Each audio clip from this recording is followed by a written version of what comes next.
Welcome to Progress in San Diego. Ordinary people doing extraordinary things. I'm your host, Walter Davis. And with me this evening, I have the honor to have some of my great friends on board for an interview. We have John Coleman of Twin Oaks Communications. And John is a former child star, and he's a person that was integral in developing MTV and Nickelodeon. And now he has a fabulous company called Twin Oaks Communications, where he's the executive producer. And also I have the honor to have Mr. Art Kirsch, another great friend of mine, and both of these gentlemen are with the Media Communications Association International in Orange County, where I met them. And Art runs the OC Showbiz organization, and also does a lot of work in terms of helping people learn video production. I'll let them go more into their very esteemed background. So, welcome, gentlemen. Thank you. It certainly is a pleasure to have you here. Great to be here. Great to be here. Good to see you both here. I love your operation. You're doing television and radio, simulcast, simultaneous. Great. Just great. Well, you are the king of media, by the way. I really believe that. I think I got the king of media right here. No, I got the two kings. I'm you know. Your turn. I'm getting wiped out by the humility. Yeah, but we're actually broadcasting right now on 2 internet television channels and 1 internet radio. And we are recording this interview to be shown on cable television. And so our internet radio can support up to 5,000 impressions every month. And our internet television supports 100,000 people live at one time, and we reach 900,000 people with our cable television. So, again, just a real honor. And I want to spend this time, this is actually going to be a 2-part interview. And I want to give you gentlemen an idea to talk about yourselves and what your passions are, and let the public know about what you're doing. How about you, sir? Well, that's a good. Where do we begin? We got, as you can tell by the gray hair, I've got a lot of history doing lots of different things. My company, Twin Oaks, currently is doing 3 basic avenues. And one is we do corporate communications. So we help corporations, businesses, communicate their message, get the word out, convince people that whether it's their product or their service, or just get a good message out. We also do television programming, and we have a couple of programs in development, which we hope will get picked up by some networks like Discovery Channel and people like that, and we hope the near future. And then the third thing is we love to do commercials and media of all kinds. So we're busy people. Wow, quite impressive. Yeah, and we're, as you mentioned, Art and I are both members of the Media Communications Association. That's how we met. Right. And became good friends, and love to play off each other and be on your show. Well, I've been trying to get you to come down for years, and I'm very happy that we finally got a chance to get our schedule. It's his fault I couldn't come earlier. It is my fault. It's totally my fault. Well, I'll take care of you after the show. We'll resolve you. You take me back in the woodshed. Oh, no. You'll be beaten in public. Oh, nice. Oh, flogging. Ooh, nice. Won't that be fun? Yes. My primary interest is OC Showbiz, which basically started out as a public service organization. It still is, although I do commercials and other entertainment event management under that banner. But primarily it's a designed to help people who haven't maybe made it into the business to be able to exercise their skills and their passions to make shorts and movies and other types of things. In fact, have created a project called Day Job Productions for people who have day jobs but then come out and work on weekends and nights to make productions that they couldn't otherwise do because they're raising families. I see. So you're in an enterprise mode, but also a community involvement mode as well. Correct. Correct. And the reason I got involved in that is I spent many years in public education as a school board member back east, and this is sort of my give back. Now, you were once an elected official, is that correct? That's correct. Where was that? Tell me about that. In Merrick, New York, I was a school board official, served 3 terms, about 9 years, before we moved to California. Served as finally as president of the Merrick School Board, and also served on several other school boards, the Belmore Merrick Central High School District. And basically during our period of time, my primary focus was bringing handicapped children back into the mainstream in schools. This goes back some 25 years ago. And we were at the very beginning, at the cutting edge of bringing children with special needs back into the school district, because that's where they live. They live in our world, and so we were able to bring them back in, and particularly enjoyed that part of my job. Great. And you were involved in graphics for a long time. Tell me about that. You were sort of a pioneer in developing certain types of graphics. Yeah, before I became an honest man and became a producer, I spent about 30 years in the computer graphics industry applying graphics and computer graphics machines to business applications. Prior to that, they had been primarily used for business applications. And I started in Manhattan and figured out how to apply that technology to the business charting and graphing on Wall Street, and started that with a company called Tektronix in Manhattan and in the New York metropolitan area. Wonderful, wonderful. And John, you were involved in television as a child. Can you tell me something about that? Well, I can't say I was born into the business, but darn close to it. My father was in radio and started transitioning into television as soon as he heard about it.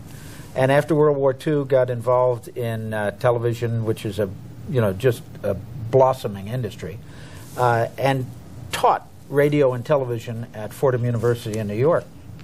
So the opportunities in this new industry of television were ripe. I mean, there were people who needed television at that time was live. There was no videotape. There's no file sharing. So if you wanted to have 4 hours of television, you had 4 people. You had 4 hours of people constantly putting on a live television show. So they needed a huge amount of people and talent. And he saw the opportunity for his kids to get in as actors.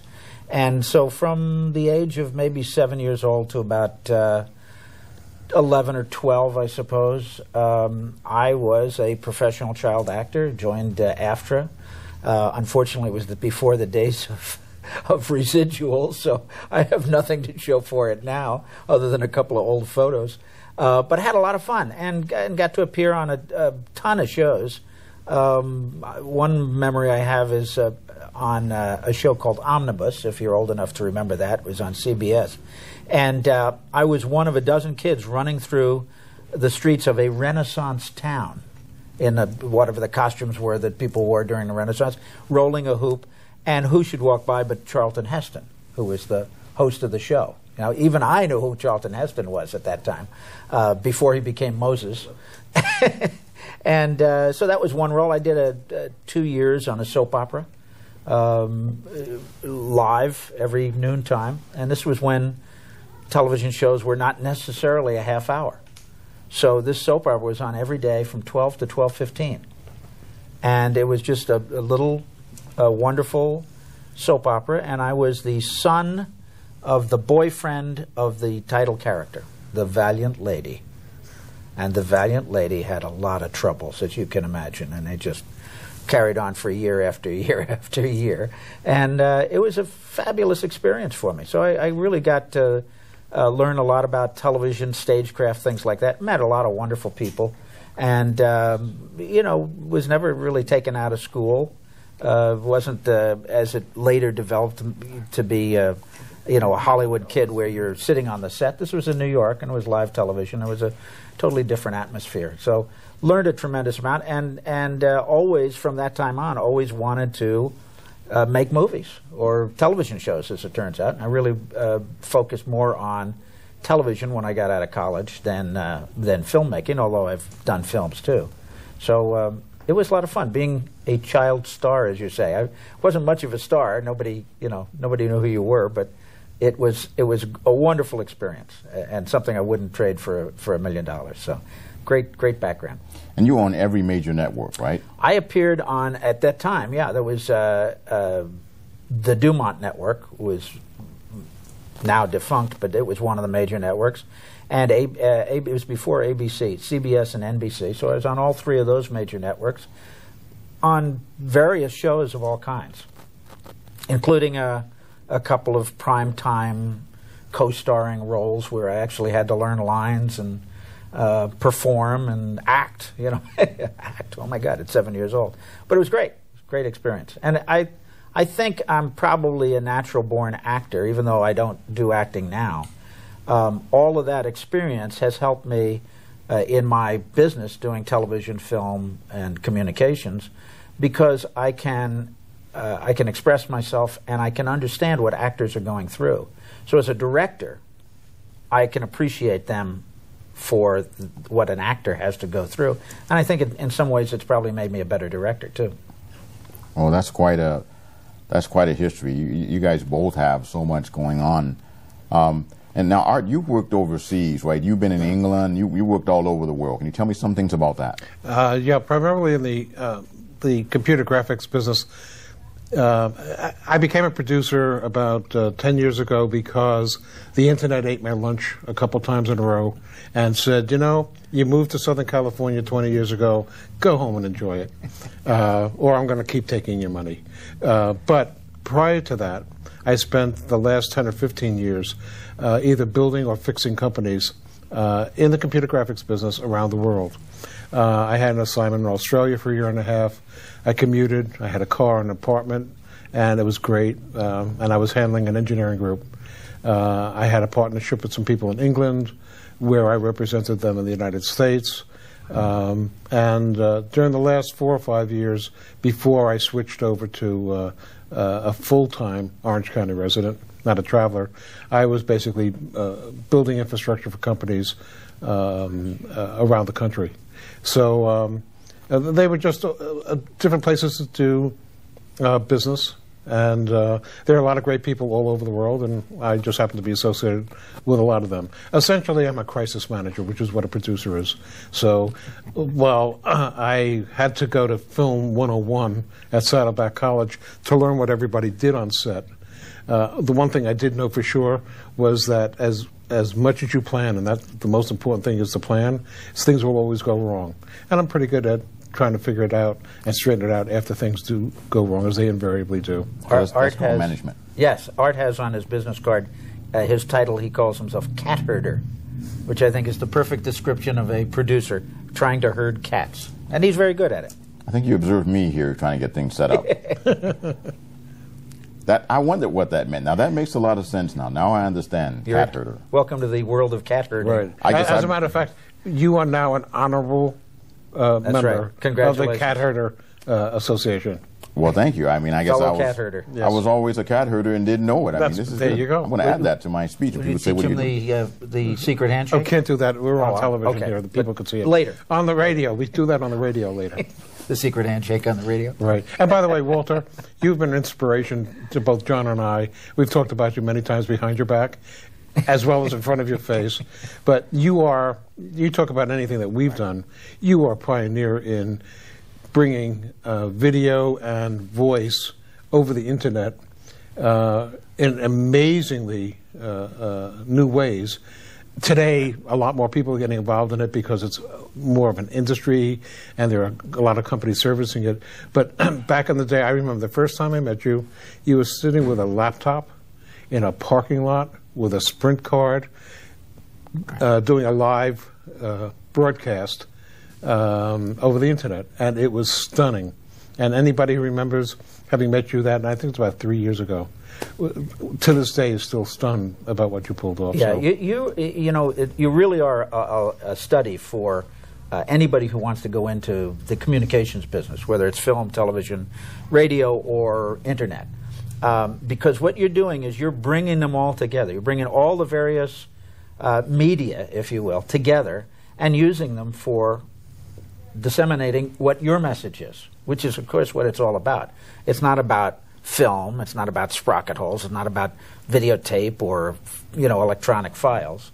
It's about the content, and that's what you're doing. You're agnostic. You're media agnostic. You'll take it all and use it to spread the word. And more people should recognize that that's what it's about. That's convergence. That's true. I tell my students, who want to get into the business, what we're doing, we're in a world of the internet world. The world of media is changing constantly, but it's more in upheaval now than ever before. It's true convergence. Motion pictures are being made on video. There are electronic projectors in the movie theaters. You're doing internet radio and cable television at the same time you're doing internet video streaming. Television, huh? That's where the future is. And people just need to have that perspective to recognize it.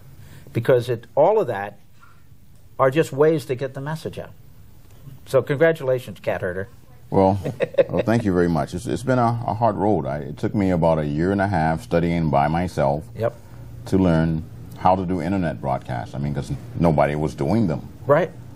And that was back in 2004 when I started doing that, my first show. And I was really lucky that Elise Smith Cooper, who's now working behind the camera for me right now in Character Generation, invited me out to start webcasting her cable television show on public access, and that's how I got started in public access.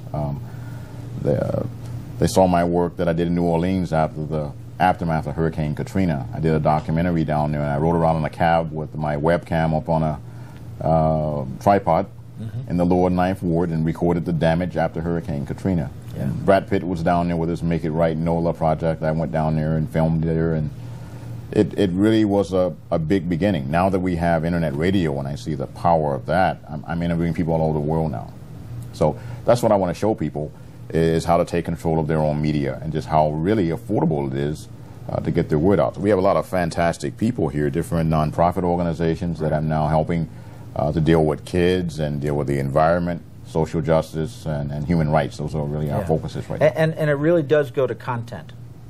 You know, the production value of this is not a $100 million feature film.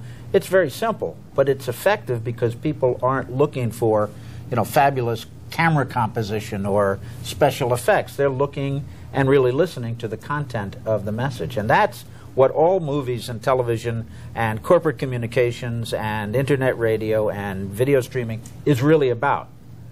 People aren't watching for the techniques anymore. And of course, we were talking in the car on the way down. Times have changed to the point where when I grew up in the industry, some of the things we're doing or allowing to happen today would be considered, Bush League, amateurish, you can't do that. And yet, because of the technology convergence, we've seen what once was considered really unacceptable video quality, like a cell phone video, being broadcast over a satellite from Iraq or Afghanistan as being more than acceptable for a network news show. So when you put that kind of new standard for video quality together with all the other stuff that's happening, you recognize that it's not the technology. The technology is a way to get the message out. It really is about content, and I compliment you for recognizing that you can take all these various methodologies and use them to get your message out. And I might add also is that the rest of the world is catching up with you. Sure. But they're catching up with you. Just look what's happened in the Middle East. In Cairo, we're getting live or somewhat delayed broadcasts of beatings in the street and all of the turmoil that's going on and what's happening in Libya by normal citizens who get it into the internet. And what they're doing, people are doing now, is what you've been pioneering for the last 4 or 5 years. And that's why John and I are here. More to salute. You want to salute us because you're putting content together. We're here to salute you. I'm about to say, you guys have turned this around. Now, we're supposed to be talking about you guys. Well, we're going to get. I come from New York. New York. Get over it. We're going to get into the roast part in a few minutes. I got my New York accent. What's the matter with you? Yeah. Huh? No, I'm sorry. No. Nice try. No, yeah, good try. Sound more like Ken from Liverpool, quite frankly. Sorry. Well, I mean, that's taking a guy from the South. I'm from Birmingham, you know what I mean? Birmingham. That's right. Oh, Birmingham. I mean, that's quite a transition when I can say something like that. You know what I mean? There you go.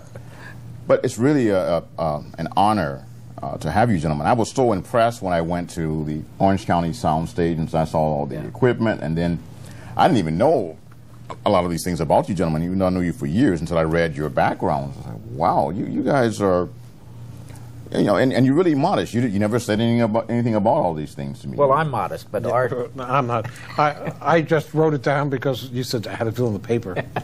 Needed something to talk about. I'd be modest if I knew what I did. Yeah. Well, it's interesting because everybody has a life story that's fascinating when you get to talk to them, you know. And it's really not what you've done in the past, it's what you're doing with it now and where you're going with it in the future that really counts at any given time for anybody.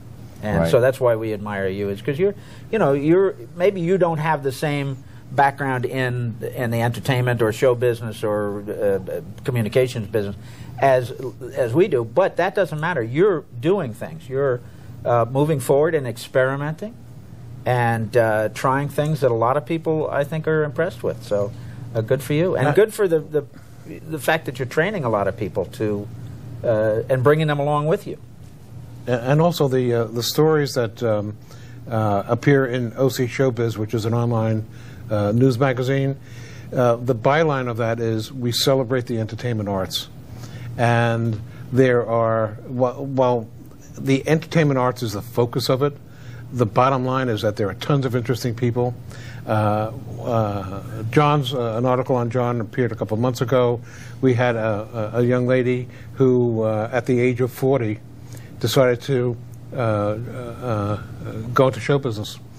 And because that's always been her passion. She started when she was younger, had some bad experiences, and now at about 40 or 45, she is in some movie roles, and she's a tremendous actor. I've actually gone down to see her in a play, and that's the kind of people that we celebrate, and there are hundreds of people, many of them unsung, who just day in and day out take care of other people, and so there are lots of people like you and like John and myself who just enjoy helping other people and telling the stories. Yeah. Art, I think Art's being a little modest about OC Showbiz, because what he's done is he's created a magazine, an online magazine, and he's got various beats that he covers.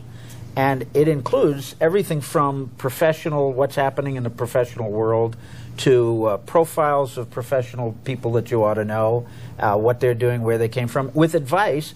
And he's also he covers high school, college, arts, and also the art beat, theater, film festivals, everything you can think of. It's a really well conceived magazine, and he's doing a lot of work. It's going to be a big hit, I think. He's got... I'll let you finish up, but you've got the name for not only OC, but LA show business? I have LA Showbiz, ST Showbiz, SoCal Showbiz, and I'm thinking about, I started this concept about 8 years ago, so I was sort of in love with OC Showbiz, but I'm covering Southern California. Next month we'll be having a article on Joe Moulton, who started the Temecula Film Festival. What a great interview. I mean, she's just she's an all-American success story of somebody who you'd say, if anybody shouldn't be doing what she did, she would fit the profile. Yet she just persevered and is a magnificent film festival director and hired by other film festivals. We have a couple San Diego people, Craig Bentley and Kevin Testado, who did Under the Boardwalk, the Monopoly Story. Feature film. A feature-length documentary. So we're featuring them. The inker for Superman, who lives up in L.A., will probably wind up being a story in July or August. So I've got people from all over the area, because we really are a pretty homogeneous region. Yeah, and you know, we're all in the shadow of, quote, Hollywood, you know. And Hollywood is much of a state of mind as it is a real place. Janice Arrington, the film commissioner for Orange County, had a statistic, and I'm sure I won't get it right, but it was something like $15 million of salaries are paid by the major studios in Hollywood every year to people who live in Orange County. That means they're commuting to work. Plus, if you took let's say, Orange County alone, and San Diego County, by the way, is probably even more busy, and you took all the productions, the professional productions that are being done in Orange County, it's a good piece of, quote, Hollywood. And San Diego has a wonderful production community. There's an MCAI chapter down here, and it's filled with people who are active doing commercials, corporate work, and films. There's some great organizations in San Diego. And if you need great locations, the Inland Empire. We're going to have to end this and continue on part 2. This is Walter Davis, your host on Progress in San Diego. Please come back for part 2 of this interview next week for those of you on cable TV. And those of you watching on internet TV, then you'll see part 2 in one of the video vaults right next to this video that you're watching right now. Those of you live now on Blog Talk Radio, please stand by. We're about to change over. Look out for Lee Smith Cooper's show, Community Issues, A Tapestry of Concerns, that comes on at 6 p.m., and Laura Thompson's show, Community Artist Network, that comes on Thursdays at 9:30 p.m. And we're launching 2 new shows with Coach Marilyn, the life coach. She'll be starting her production on the 2nd of June, and we'll be having Chaos Tom very soon, beginning the debut of his music show. I really appreciate you joining us. Please come back and watch us, and those of you that are watching live, please stay with us. Thank you very much for watching Progress in San Diego. We're part of the San Diego County Community Coalition. Please see the telephone number and the website that appear at the end of the broadcast if you wish to become involved and become a citizen journalist and get your story told. We really appreciate you, and thank you very much for joining us this evening.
Could love drive you to fly?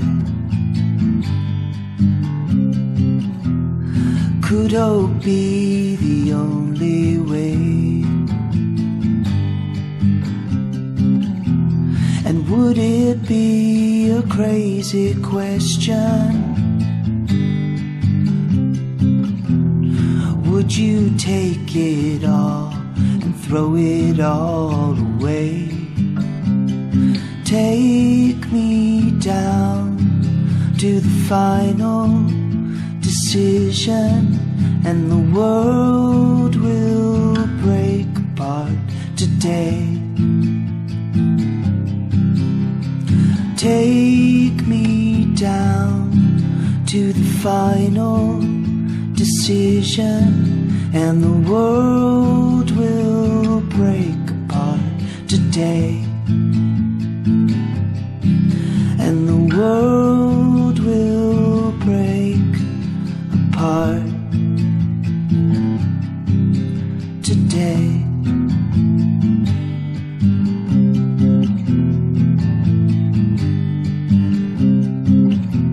Could freedom be between the lines?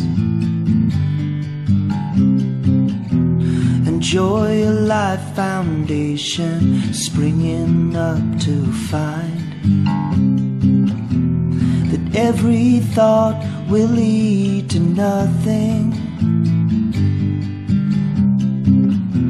no matter how hard you try to define. Take me down to the final decision, and the world will break apart today. Take me down to the final decision, and the world will break apart today. I open my arms to the end of time. I got one hand on a mummy and the other on a green tree, orange-eyed gecko. I got one foot on a street in the village and the other in a mine under Colorado sunshine. Under Colorado sunshine.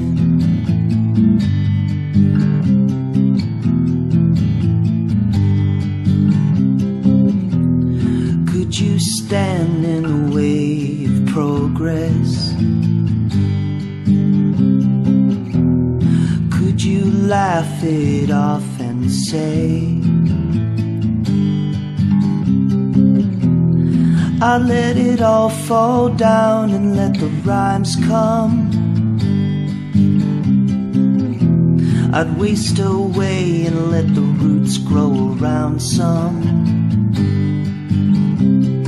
Take me down to the final decision, and the world will break apart today. Take me down to the final decision, and the world will break apart today. And the world will break apart today.